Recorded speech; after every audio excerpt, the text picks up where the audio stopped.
দীর্ঘ কয়েক দশক পর পাকিস্তানের কাছ থেকে 25,000 টন চিনি কিনছে বাংলাদেশ। এতে ভারতের কপালে পড়েছে চিন্তার ভাঁজ।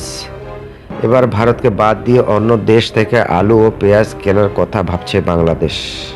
এক্ষেত্রে বিকল্প দেশ হতে পারে পাকিস্তান সহ অন্য আরও কয়েকটি দেশ। এতে বড় ধরনের চিন্তা ও উদ্বেগে পড়েছে নয়াদিল্লি।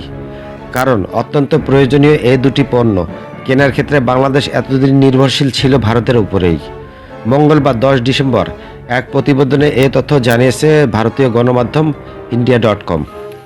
প্রতিবেদনে বলা হয়েছে, পাকিস্তানের কাছ থেকে বাংলাদেশে চিনি আমদানির পর দেশটি এখন আলু ও পেঁয়াজের জন্য অতিরিক্ত উৎসের অনুসন্ধান করছে। এর ফলে পাকিস্তান থেকে এই পণ্যগুলো কেনার সম্ভাবনা রয়েছে বাংলাদেশের।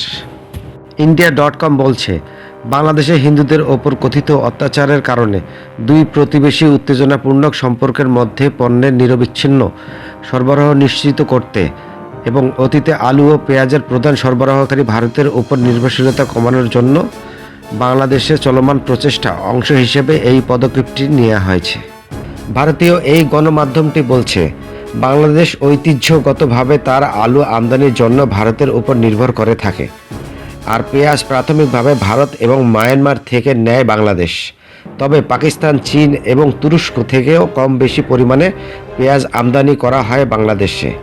তবে ভারতীয় বাজারে ক্রমবর্ধমান দাম বাংলাদেশকে বিকল্প সরবরাহকারী খুঁজতে বাধ্য করছে বলে জানা গেছে। এখন বাংলাদেশে পেঁয়াজ এবং আলু রপ্তানিকারক বৃহত্তর দেশ হচ্ছে ভারত।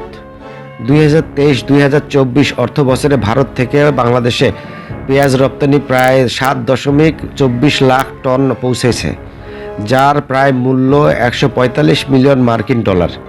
আগের বছরে এই রপ্তানির পরিমাণ ছিল 6.71 লাখ টন।